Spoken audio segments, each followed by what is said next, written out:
മമ്മൂട്ടിയെക്കുറിച്ച് മമ്മൂട്ടിയുടെ ഭയങ്കരമായിട്ട് ഒരുപാട് ഇഷ്ടമായി, ഒരുപാട് സൂപ്പർ നന്നായിട്ടുണ്ട്. മമ്മൂട്ടി അടിപൊളിയാണ്. ഒരുപാട് സാധാരണ മമ്മൂട്ടിയുടെ എല്ലാ സിനിമകളും ഇപ്പോൾ വെറൈറ്റി ആയിട്ടല്ലേ വരുന്നത്, അപ്പോൾ വളരെ നല്ല രീതിയിൽ തന്നെയാണ്.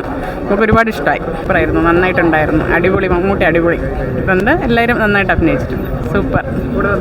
കൊള്ളാം, സിനിമ കൊള്ളാം, അടിപൊളി. വേറെ കൂടുതലൊന്നും പറയാനൊന്നുമില്ല.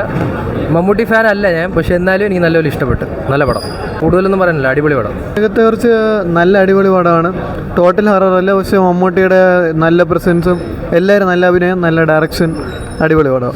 കൊള്ളാം. അതിൻ്റെ കൊറിയോഗ്രാഫിയും പിക്ചറും അതിൻ്റെ ഇതെല്ലാം നന്നായിട്ടുണ്ട്. മമ്മൂട്ടി സൂപ്പറാണ്. നല്ലതാ, മമ്മൂട്ടി അടിപൊളിയായിട്ടുണ്ട്. ഇതെല്ലാം അതിൻ്റെ കൊറിയോഗ്രാഫി സൂപ്പറാണ്. പിന്നെ എല്ലാവരും നന്നായിട്ട് അഭിനയിച്ചിട്ടുണ്ട്. സത്യത്തിൽ അടിപൊളി, എല്ലാവർക്കും കാണാൻ പറ്റും. അതിൻ്റെ ഒരു പ്രശ്നമില്ല. ബ്ലാക്ക് ആൻഡ് വൈറ്റ് ആണ് ആ സിനിമ കുറച്ചും കൂടെ എഫക്റ്റീവ് ആക്കിയത്. ഒരു 10 മാർക്കും കൊടുക്കുക. നല്ല സിനിമ, പടം സൂപ്പറായിരുന്നു, അടിപൊളിയായിരുന്നു കേട്ടോ.